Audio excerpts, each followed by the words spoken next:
ऐसा नहीं कि बीच में से मीटिंग को आप लीव कर दो। मीटिंग को बीच में से लीव नहीं करना है। जो कि हमारे कुछ ऐसे सीनियर्स हमारे इन्वेस्टर्स हैं जिन्होंने ऑलरेडी बिफोर, अगर मैं बात करूँ लास्ट 3 to 4 days बिफोर, उन्होंने शायद विजिट की थी उन्होंने। एंड उनको उनके पास भी कुछ अपडेट हम लोग लेंगे कि उन्होंने जब विजिट की थी उनको कैसी फीलिंग आ रही थी जब वो पहले विजिट कर रहे थे, और अभी का एक्सपीरियंस वो शेयर करेंगे अपने साथ में। एंड आज का जो टॉपिक हमारा रहेगा, हम लोग जो डिस्कशन करने वाले हैं वो डिस्कशन रहेगी इन्वेस्टमेंट के रिगार्डिंग। हम लोग फ्यूचर प्लानिंग करेंगे, है ना। अभी कुछ लोग बोलेंगे पास्ट का प्रेजेंट का तो ठिकाना नहीं है, पास्ट तो चला गया, चलो ठीक है, बट अभी हम लोग फ्यूचर प्लानिंग करेंगे। एंड आज की मीटिंग में वही लोग शामिल हैं, वही लोग को हमने लिंक भेजी थी, वही लोग हमारे साथ में एसोसिएट्स है, वही नए गेस्ट मीन्स के जो फ्यूचर प्लानिंग करना चाहते हैं, जो कि अपनी लाइफ तो चलो ठीक है हो रही है, अच्छी खासी कट रही है, बट आने वाले फ्यूचर में हमारी जनरेशंस को हम क्या देके जा सकते हैं। सो ये फ्यूचर प्लानिंग है, एंड वो भी इन्वेस्टमेंट की रिगार्डिंग हम लोग आज प्लानिंग करने वाले हैं। हम एक अवेयरनेस मीटिंग आज अरेंज की हमने, जो कि स्मार्ट सिटी के रिगार्डिंग है। मीन्स के स्मार्ट सिटी में हम लोगों को इन्वेस्टमेंट करना चाहिए, वो भी धोलेरा स्मार्ट सिटी। हम सभी को पता है व्हाट इज धोलेरा। धोलेरा आज है क्या, शायद आप लोग ने यूट्यूब से वगैरह देखा होगा, डिफरेंट डिफरेंट यूट्यूबर्स लेके आते ही आते हैं। बट आज की मीटिंग में जो हम लोग डिस्कशन करने वाले हैं, कुछ नए अपडेट्स जो कि फैक्ट है, हम लोग फैक्ट पे डिस्कशन करेंगे। राइट। सो नो डाउट कि 1 आवर में मैं आप लोगों को ज्यादा इंफॉर्मेशन नहीं दे पाऊंगा। सो आपको क्या करना है, कंपनी की वेबसाइट है www.mirik.com, उसमें भी हमने सारी डिटेल्स धोलेरा की कवर करने की कोशिश की है।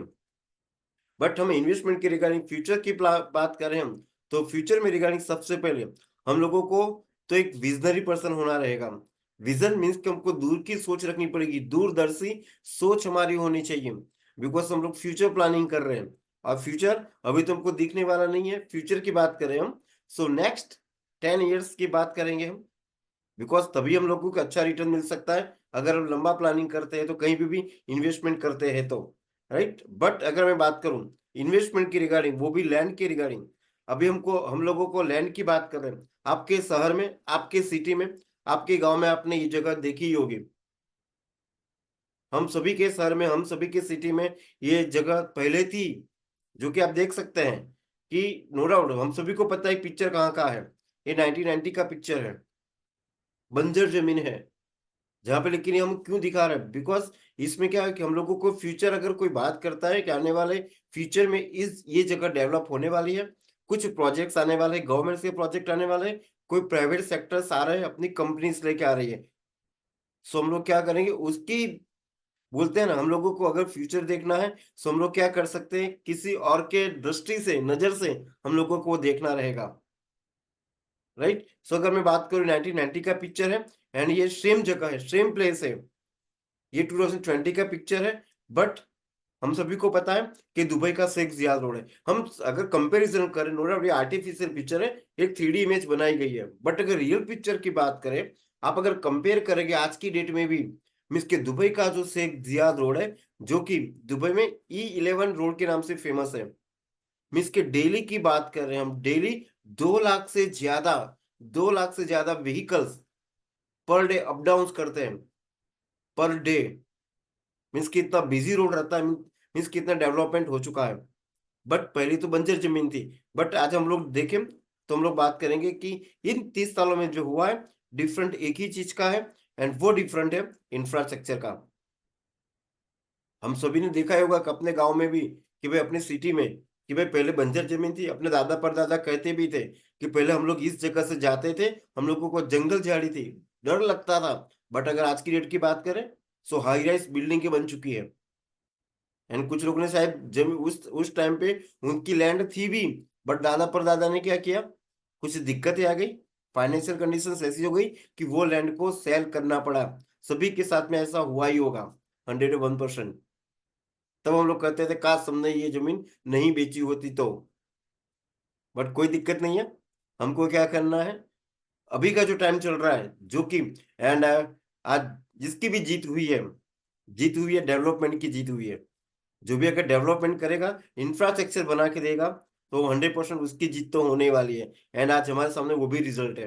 एंड 100 डे इसमें 100 डेज में जो हम लोगों के साथ होने वाला है, मीन्स के जो मिशन लेके चल रहे हैं, जो भी गवर्नमेंट, अभी भाजपा गवर्नमेंट आई है, भाजपा सरकार आई है, तो डेवलपमेंट करके जो हमको देगी उसका बेनिफिट हम सबको मिलने वाला है।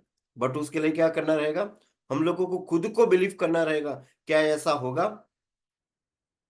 अगर हमारे प्राइम मिनिस्टर की बात करें, उनका विजन देखिए, 2047 तक का उनके पास प्लान रेडी है। अभी वी आर इन इकोनॉमिकली हम लोग टॉप 5 में हैं, बट उनका टारगेट है 2030 तक मुझे टॉप 3 में इंडिया को लाना है इकोनॉमिकली। उनका विजन देखिए, तो पहले उसके लिए क्या करना पड़ेगा, इंफ्रास्ट्रक्चर को डेवलप करना रहेगा। सो हमने बात की है दुबई का शेख जियाद रोड है, जो कि इंफ्रास्ट्रक्चर नो डाउट हर जगह पे हमको ये विकास आज दिख रहा है। एंड विकास कब होगा?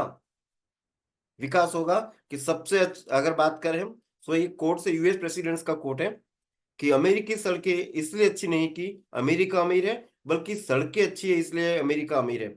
मीन्स कि सबसे पहले क्या चाहिए, सड़कें चाहिए। अगर रास्ते सही रहेंगे तभी कोई भी इंफ्रास्ट्रक्चर सोचेगा कि नहीं। आज हम लोग क्या करते हैं, हमारे एरिया में भी अगर मान के चले कि कोई रास्ता सही नहीं है, हम लोग क्या करेंगे, भले ही प्रॉपर्टी सस्ती मिल रही है बट रास्ते सही नहीं है, रास्ते में गड्ढे आ रहे हैं, तो हम लोग क्या करेंगे, यू टर्न ले लेंगे, भैया जाना ही नहीं है, भाई तेरे तो रास्ते ही खराब है, हम लोगों को जाना ही नहीं है। तो सबसे पहले क्या चाहिए, हम लोगों को सड़कें चाहिए। सड़कें अच्छी रहेगी तो भी हम लोग डेस्टिनेशन तक जा सकते हैं। सो सबसे पहले फोकस किया गया है सड़कें के ऊपर। ये कोर्स क्यों हमने बताया वो भी हम देखेंगे। नो डाउट हम लोग इंफ्रास्ट्रक्चर की बात करें, डेवलपमेंट की बात करें, सो वर्ल्ड का जो लार्जेस्ट इंफ्रास्ट्रक्चर प्रोजेक्ट है, मैं बात कर रहा हूँ विजन की, कि विजन अपना होना चाहिए। अभी कोई भी पर्सन है, जैसे ही दुबई का पाम जुमेरा है, हम दुबई सिटी को क्यों दिखा रहे हैं, बिकॉज हम सभी को पता है कि दुबई क्या था, एक रेत के ऊपर पूरे सिटी को डेवलप किया गया है। बंजर जमीन थी वो भी, मीन्स के सिर्फ रेत के ऊपर, मीन्स किस लेवल की लोगों की विजन रहेगा। अगर ये देखिए, समुद्र के बीच में ये पूरी सिटी को आप देख रहे हैं, बॉर्डवॉक, ये बॉर्डवॉक को डेवलप किया गया है, एक सिटी को डेवलप किया गया है। अब किसी ने विजन तो देखा होगा, पहले उसको ऑन पेपर डिजाइन किया होगा।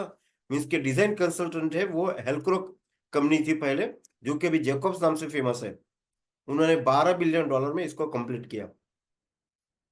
बट सबसे पहले उन्होंने क्या किया, उन्होंने विजन देखा कि किस लेवल की हम लोग सिटी को डेवलप कर सकते हैं। एक दिन या 2 दिन में तो हुआ नहीं होगा, राइट। मीन्स के 1991 से स्टार्ट हुआ था एंड 2008 में इसको कंप्लीट किया गया है। $12 बिलियन इसमें इन्वेस्टमेंट किया गया था, ये दुबई का palm Jumeirah. And now one of the largest infrastructure project in the world. हम लोग इन्वेस्टमेंट की बात कर रहे हैं, तो सबसे पहले हमको क्या चाहिए, इंफ्रास्ट्रक्चर सही होना चाहिए। डेवलपमेंट की हम लोग बात कर रहे हैं, तो दैट्स वाई हम लोग आज देख रहे हैं कि जहां पे देखेंगे हम डेवलपमेंट एंड इंफ्रास्ट्रक्चर के ही हम लोग डिस्कशन करेंगे। एंड जो वर्ल्ड का लार्जेस्ट इंफ्रास्ट्रक्चर प्रोजेक्ट है, वो भी है India most visionary infrastructure project. ये भी विजनरी प्रोजेक्ट है, जो कि 2008 में किसी ने विजन देखा था एंड 2024 में ये कंप्लीट होने के लिए जा रहा है। एंड कॉन्ग्रेचुलेशंस, हम लोग 2024 में है, 2024 में ये विजन कंप्लीट होने के लिए जा रहा है।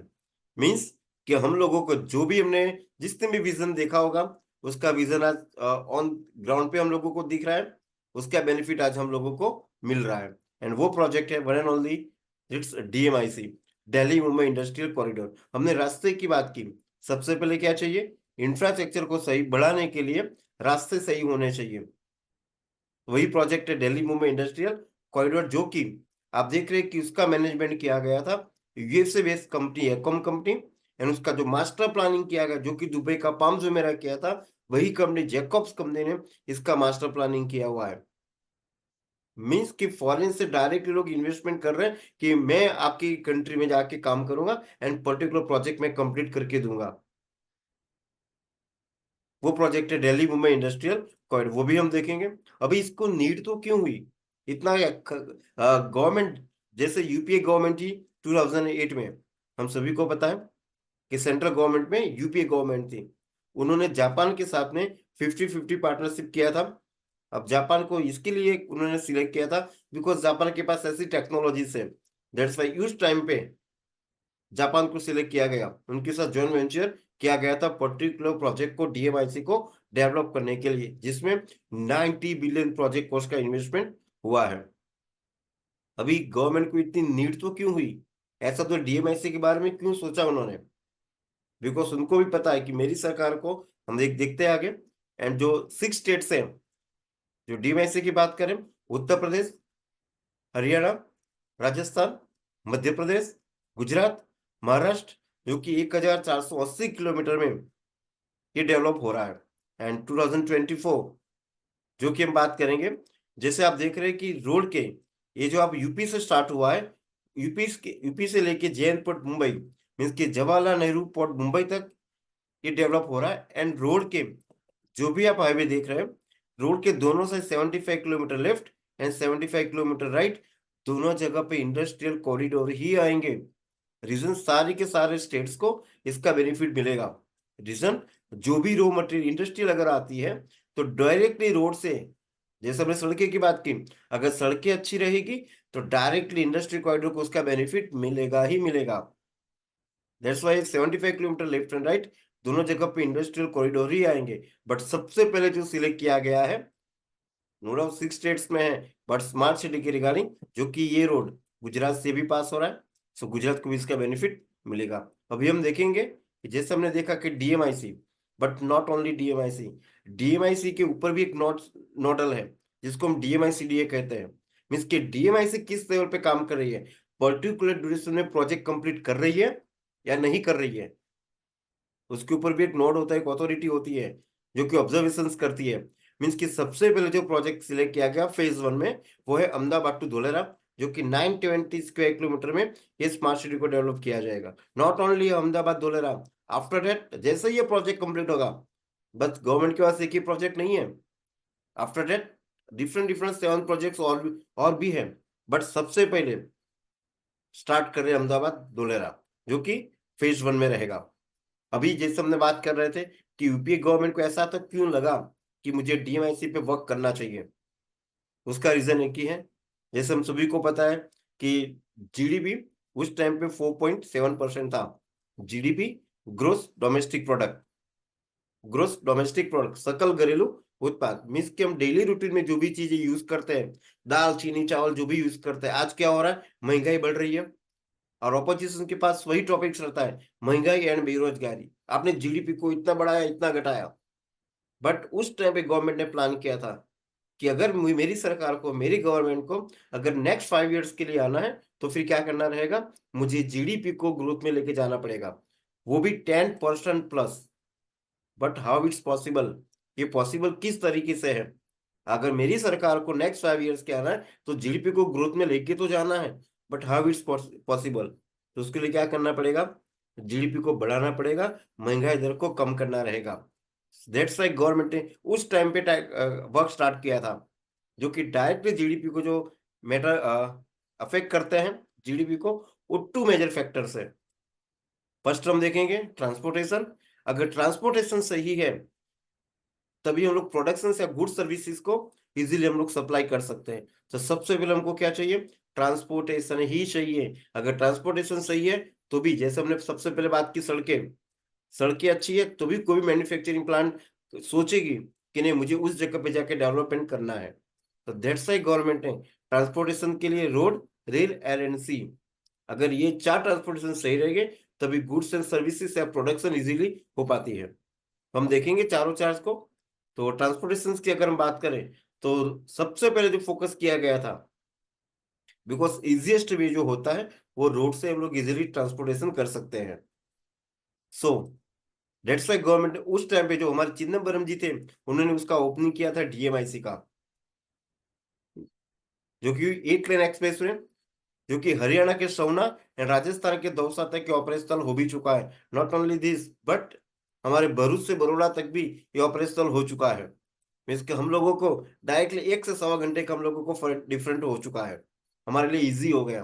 बिकॉज हम लोग सूरत से जब भी विजिट करते हैं तो हम लोग क्या करते हैं, भरूच से हम लोग बड़ौदा तक का शॉर्टकट हम लोग पकड़ते हैं। मीन्स हम लोगों के लिए भी इजी हो गया, बिकॉज ये ऑपरेशनल हो चुका है। मीन्स 8 लेन एक्सप्रेस वे सबसे पहले गवर्नमेंट फोकस कर रही है। And real it's a 4 lane green corridor.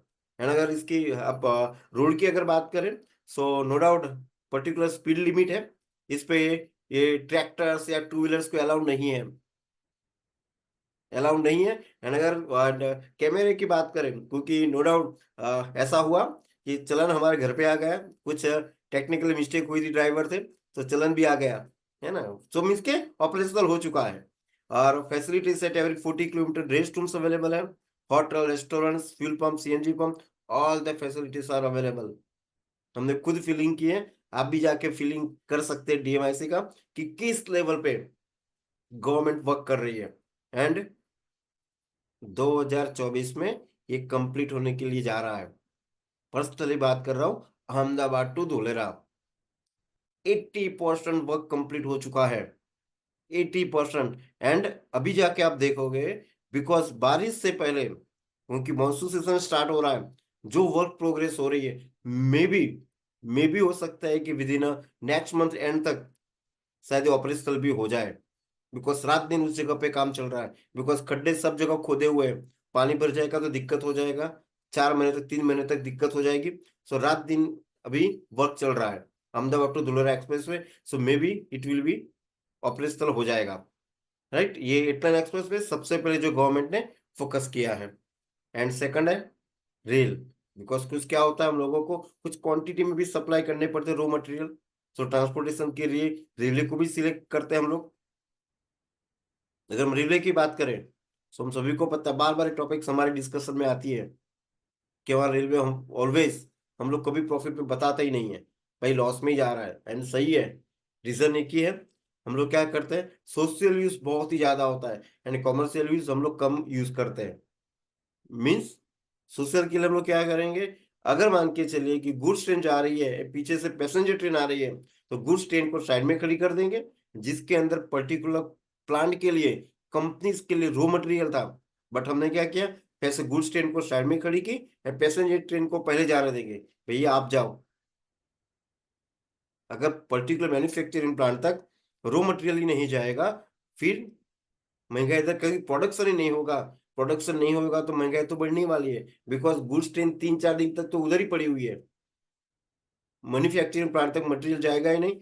That's why जो गवर्नमेंट ने प्लान किया है dedicate freight corridor, and it's really operational. जहां पे मैं रहता हूँ उधर से 2 किलोमीटर पे ऑपरेशनल हो चुका है, ऑलरेडी ऑपरेशनल हो चुका है। गुजरात की बात करें तो सारी फैसिलिटीज ऑलरेडी स्टार्ट हो चुकी है।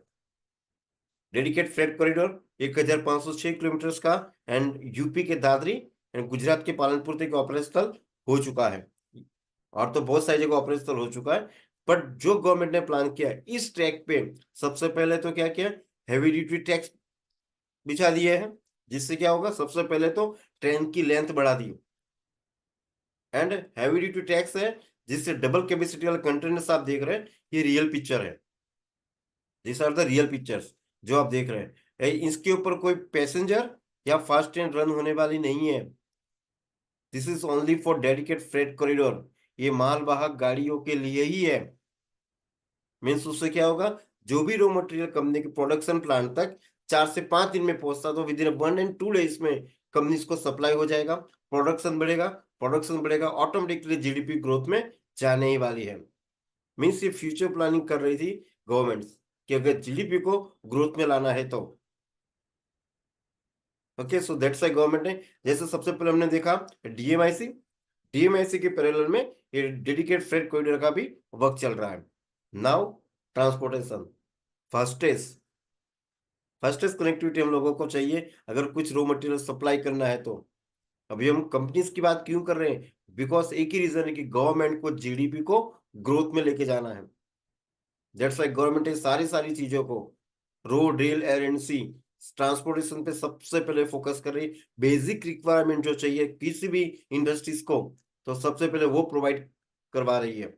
हम एयर के बारे में देखें कि एयर कनेक्टिविटी की रिगार्डिंग, सो गवर्नमेंट ने क्या किया है कि कंट्रीब्यूट काउंटर रखे पर्टिकुलर स्टेट्स की रिगार्डिंग, कि 8.3% इंडिया जीडीपी में जो स्टेट सपोर्ट करता होगा, 40% कार्गो हैंडलिंग में सपोर्ट करता होगा, port cargo handling, 20% plus total export में सपोर्ट करती होगी, एंड 20.9% फिक्स कैपिटल इन्वेस्टमेंट में टोटल इंडिया जीडीपी में सपोर्ट करती होगी। उसी स्टेट्स को हम एयर कनेक्टिविटी के रिगार्डिंग बेनिफिट्स देंगे, एंड ये बेनिफिट्स भी मिला गुजरात को।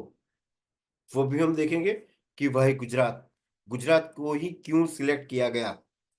वो भी हम देखेंगे, जो कि गुजरात का एरिया हम सभी को पता है 1,96,000 किलोमीटर पे गुजरात टोटल एरिया है। एंड अगर जीडीपी की बात करें, सिर्फ only Gujarat state total India GDP growth में 12.87% का ग्रोथ देती है सिर्फ गुजरात। उसका रीजन क्या है? गुजरात में इंडस्ट्रियल रीजन भी है, अहमदाबाद धुलेरा रीजन जो कि लेटेस्ट है, जो कि हमारे लिए प्राउड की बात है गुजरात के लिए। Delhi Mumbai industrial corridor, Ankleshwar Bharuch Ajay Rajasthan industrial region already Gujarat में अवेलेबल है। Highway sports and air connectivity already Gujarat के पास अवेलेबल है। दैट्स वाई एयर कनेक्टिविटी के रिगार्डिंग सिलेक्ट किया गया गुजरात को। रोड भी हमने देखा, रेल भी देखा, एंड एयर कनेक्टिविटी भी हमने देखी। नाउ जो लास्ट में वो है सी, क्योंकि कुछ ट्रांसपोर्टेशन ऐसे भी होते हैं, इंपोर्ट एक्सपोर्ट ऐसे भी होते हैं जो कि हमको कोस्टल बाउंड्री के थ्रू करने पड़ते हैं। एंड हम सभी को पता है कि कोस्टल बाउंड्री स्टेट्स दो ही है जिसके पास मैक्सिमम, देखिए गुजरात की बात करें, गुजरात में 49 लार्ज कार्गो बाउंड्रीज है गुजरात के पास। महाराष्ट्र के पास भी ऐसे अवेलेबल है, बट अगर महाराष्ट्र की बात करें हम, सो महाराष्ट्र के पास इतनी लैंड्स अवेलेबल नहीं है कि एक इंडस्ट्री सिटी को, एक स्मार्ट सिटी को डेवलप किया जा सके। दैट्स वाई ये बाजी भी जीत ली अपने गुजरात ने, बिकॉज हम सभी को पता है गुजरात चारों तरफ से कोस्टल बाउंड्री से कनेक्टेड है। तो ये बेनिफिट भी मिला हमारे गुजरात को। आप देख रहे बार बार मैं गुजरात गुजरात कर रहा हूँ, बिकॉज थोड़ा मैं भी गुजरात से हूँ, तो फिर हमारे लिए अच्छी बात है कि गुजरात में एक स्मार्ट सिटी बन रही है। मैंने आपने स्टार्टिंग में वीडियो देखा होगा कि Dholera it's Gujarat within a Gujarat. Gujarat में ये नया गुजरात है हमारा धोलेरा, बिकॉज जो विजन धोलेरा में चल रहा है, जो आने वाले फ्यूचर के लिए जो गवर्नमेंट प्लान कर रही है, सो गुजरात में कौन सी जगह, and it's one and only, जो कि मेरे पीछे भी आप देख रहे हैं बैकग्राउंड में, इट्स धोलेरा और न्यू एरा। मीन्स के एक छोटा सा गांव था, और आज धोलेरा की बात करें हम, इट्स अ न्यू एरा, एक नए युग की शुरुआत होने के लिए जा रहे हैं धोलेरा में। एंड धोलेरा की बात करें हम, क्योंकि Dholera green field industrial smart city है, नॉट और रेसिडेंशियल रेसिडेंशियल सिटी नहीं है। धोलेरा इंडस्ट्रियल स्मार्ट सिटी बनने जा रही है। ग्रीन फील्ड की बात करें, so we know very well कि बंजर जमीन थी, बंजर जमीन के ऊपर नई सिटी बन रही है। एक पैरेलल लैंड थी, उसके ऊपर नई सिटी का डेवलप हम लोग कर रहे हैं। एंड जो ऑलरेडी, जैसे सूरत की बात करें, मेट्रो का वर्क अभी चल रहा है, मींस कि उसको कहा जाता है कि सिटी ऑलरेडी डेवलप है, उसी सिटी को हम और डेवलप कर रहे हैं, जिसको कहा जाता है brown field smart city, right. And it's India first platinum rated की बात करें, तो जैसे हम लोग 3 स्टार 4 स्टार 5 स्टार देते हैं, वैसे अगर लैंड्स की बात करें स्मार्ट सिटी में, तो प्लेटिनम इस लेवल की रैंकिंग दी जाती है। एंड पूरे वर्ल्ड की बात करें तो वॉशिंगटन डीसी फर्स्ट है, and second is our Dholera. Means कि इस लेवल की हमको स्मार्ट फैसिलिटीज देनी पड़ती है, तब जाके ऐसे जैसे ऐसे अवार्ड से सम्मानित किया जाता है, जो कि धोलेरा को आईजीबीसी अवार्ड से सम्मानित किया गया था। अभी हम कनेक्टिविटी की बात करेंगे, जो कि अहमदाबाद से 100 किलोमीटर पे कनेक्ट है, बड़ौदा से 130 किलोमीटर, भावनगर से 65 किलोमीटर, एंड राजकोट से 170 किलोमीटर पे ये हमारी धोलेरा की कनेक्टिविटी आपको मिलेगी। अभी कुछ लोग कहेंगे, जैसे हम लोग कभी भी किसी के पास प्रेजेंटेशन करते हैं, अरे ये तो बड़ी बड़ी बातें करते हैं, धुलेरा ये है वो है, कुछ नहीं, ये बंजर जमीन है, बस ये लोग पैसा पैसा खींचने की बात करते हैं। मैं तो 2013 14 15 16 में मैंने तो विजिट की थी, कुछ नहीं था, बंजर जमीन थी, कुछ नहीं था। सिर्फ जब मैं बारिश में जाता था तो सिर्फ उधर पानी मिलता था, कीचड़ में जाना पड़ता है। पता नहीं लोग क्या क्या बातें करते हैं, बट वो लोग सही बात करते हैं, क्योंकि उस टाइम जब उन्होंने विजिट की थी, उस टाइम पे जीरो डेवलपमेंट था, जीरो डेवलपमेंट था उस टाइम पे, बिकॉज गवर्नमेंट इंटरली वर्क कर रही थी, बिकॉज एक स्मार्ट सिटी है। जैसे ही अनाउंसमेंट हुआ था 2009 में, एसआईआर एक्ट अनेबल हुआ था, बट क्या होता है, डॉक्यूमेंट्स की वर्क करने पड़ते हैं। ऐसा नहीं कि चलो मैंने सोचा गवर्नमेंट के पास लैंड है, स्मार्ट सिटी का प्लान कर लो, मीन्स के इंडस्ट्री स्टार्ट कर दो, ऐसा नहीं होता है। अगर आपने फार्मर से लैंड ली है, बिकॉज धोलेरा में किसी की लैंड तो होगी, आप अपने शहर में अपनी सिटी में आप किसी की लैंड पे कब्जा करके देखिए क्या होता है। बट ये तो इतनी बड़ी 920 स्क्वायर किलोमीटर में सिटी डेवलप करने का प्लान कर रहे थे, तो डॉक्यूमेंट वर्क होते हैं, कुछ टर्म्स कंडीशन है, कुछ एक्ट होते हैं जो कि एक्ट को फॉलो करने पड़ते हैं। जो कि रूल्स रेगुलेशंस बनाने पड़ते हैं, उसके बाद में उसको फॉलो भी करने पड़ते हैं। पहले तो रूल्स बनाओ और वो रूल्स को फॉलो भी करना पड़ता है, तब जाके कोई भी एक मास्टर प्लानिंग होता है। मीन्स के 2009 से लेके 2016 तक हम लोग देखेंगे तो डॉक्यूमेंट्स के वर्क ही चल रहे थे। उस टाइम पे कुछ डेवलपमेंट था ही नहीं, ग्राउंड लेवल पे कुछ नहीं दिख रहा था। It's 100% true. वो लोग जो बात करते थे सही बात कर रहे थे, उस टाइम पे डेवलपमेंट नहीं था। बट एक्चुअल डेवलपमेंट की बात करें तो 2017 के बाद हमको डेवलपमेंट देखने के लिए मिल रहा है। एंड 2017 के बाद हमने देखा पेंडेमिक भी हमने देखा, 2 साल हमने कोरोना का भी हमने झेला, हमने वो भी हमने देखा है। मीन्स कि अगर आज का धोलेरा आप जो देख रहे हैं वो जस्ट 3 to 4 years का ही धोलेरा है। मीन्स कि इतने सालों में, 4 सालों में गवर्नमेंट ने इतना वर्क कर दिया है, जो कि हमारे लिए पहले लोग विजिट करते थे, 100% ट्रू, डेवलपमेंट नहीं था, बंजर लैंड ही थी। बट अभी आप देख रहे हैं कि किस लेवल पे गवर्नमेंट वर्क कर रही है। राइट। सो अब कोई भी आपको बताता, आप स्क्रीनशॉट ले लीजिए, भैया देखो इस मंथ में, इस ईयर में ये प्रकार के कामकाज चल रहे थे, इनसाइड वर्क चल रहे थे। राइट। अभी हमको धुलेरा समझना है कि एक्चुअल धुलेरा है क्या। बिकॉज आज जिस तरीके से डेवलपमेंट हो रहा है, पॉपकॉर्न की तरह डेवलपर्स आ रहे हैं। बट हमको ये समझना है, एज ए इन्वेस्टर्स हमको समझना है कि मैं कहाँ पे इन्वेस्टमेंट करूं। रिटर्न मिलेगा, कहीं पे भी करो, 100% आपको एक एप्रिसिएशन मिलेगा ही मिलेगा। बट हमको लोकेशंस देख के इन्वेस्टमेंट करना है। ऐसा नहीं कि धुलेरा से 20-25 किलोमीटर पे आप इन्वेस्टमेंट कर लो, डेवलपमेंट उधर भी होगा, बट वो टाइम कंज्यूमिंग रहेगा। शायद आपको अभी सस्ती लैंड मिलेगी, बट उसका डेवलप होने में टाइम लगेगा। अगर धुलेरा की बात करें तो धुलेरा 920 किलोमीटर में, एंड 2015 में, ये हमको समझना रहेगा कि 2015 में 33 विलेजेस को मिला के धुलेरा को तालुका डिसाइड किया गया था।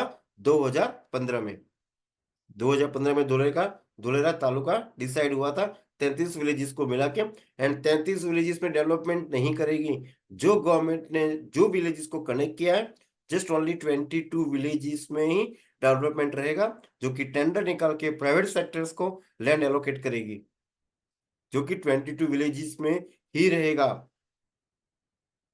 मीन्स जिसको कहा जाता है DSIR, Dholera special investment reason. Means के जो भी SIR मीन्स एक एक्ट है, एक जिसको हम कायदा कानून बोलते हैं, तो उस इंडस्ट्री को, ये 22 विलेजेस को, वे कायदे कानून जो भी गवर्नमेंट निकालती है उनको वो फॉलो करने रहेंगे। That's why we can say it's Dholera special investment region. ये 22 विलेजेस है। आज की डेट में अगर आप इन्वेस्टमेंट करना चाहते हैं, नो डाउट शायद उसको लैंड अवेलेबल है, but minimum particular square yard से 450-500 स्क्वायर यार्ड से लैंड स्टार्ट होती है। एंड आपको एक या दो प्लॉट उधर नहीं मिलेंगे, आपको बल्क में लैंड परचेस करनी रहेगी। एंड अगर अमाउंट की बात करें, मिनिमम अमाउंट की, जो कि 45 लाख से तो स्टार्ट होता है। अगर हम 350 गज की बात करें तो 45 लाख से स्टार्ट हो रहा है। नो डाउट एप्रिसिएशन अनबिलीवेबल मिलेगा। अगर आपने 5 या 10 साल आपने वेट किया, नो डाउट SIR के इनसाइड है 22 विलेजेस में। बट अगर हम बात करें तो रेसिडेंशियल एरिया सिर्फ इसमें 12% ही है। तो 12% में इतने सारे विलेजेस में इंडस्ट्रियल एरिया है, सारे एम्प्लॉय तो पॉसिबल नहीं है, सब लोग नहीं रह पाएंगे। तो उनको क्या करना रहेगा, ये जो 11 विलेजेस है, जैसे 33 विलेजेस हमने बताए थे, ये तो हमने देखे 22 विलेजेस जो कि SIR एक्ट के अंतर्गत है। बाकी के जो 11 विलेजेस है, सो ये रहे अनंतपुर, गांव, कामातालाव, कासिंद्रा, कामियाला, ये 11 विलेजेस है। So each and every person, जितने भी एम्प्लॉइज अगर उधर वर्क करेंगे इंडस्ट्री में, तो शायद वो लोग इनसाइड एफोर्ड नहीं कर पाएंगे। तो वो लोग क्या प्लान करेंगे, कोई दिक्कत नहीं है, मैं 4 से 5 किलोमीटर, 1 से 2 किलोमीटर मैं थोड़ा दूर चला जाता हूँ, जहाँ पे मुझे रेट थोड़ी सस्ती मिलेगी। आज की डेट की हम बात कर रहे हैं। तो दैट्स वाई मिरिक इंफ्राटेक ने क्या किया है, मिरिक इंफ्राटेक ने 11 विलेजेस, मिरिक इंफ्राटेक के प्रोजेक्ट जो भी है, we are not in SIR। हम लोग SIR में हमारे प्रोजेक्ट नहीं है, बट हमारे प्रोजेक्ट SIR के नजदीक में है, जो कि residential project and industrial project हमारे अवेलेबल है। मीन्स अगर वो एम्प्लॉय चाहता है कि मैं 2 से 3 किलोमीटर डिस्टेंस में जाके रहूं, सो हमारे पास प्रॉपर्टी अवेलेबल से लैंड्स अवेलेबल है। राइट। सो ये 11 विलेजेस है, उसके लिए हम गुरुवार के दिन डिस्कस करते हैं। अभी हम बात करेंगे कि धोलेरा की बात हम लोग कर रहे हैं आज, तो धुलेरा 920 स्क्वायर किलोमीटर में तो फैला हुआ है, बट जो डेवलपमेंट एरिया है वो 570 स्क्वायर किलोमीटर ही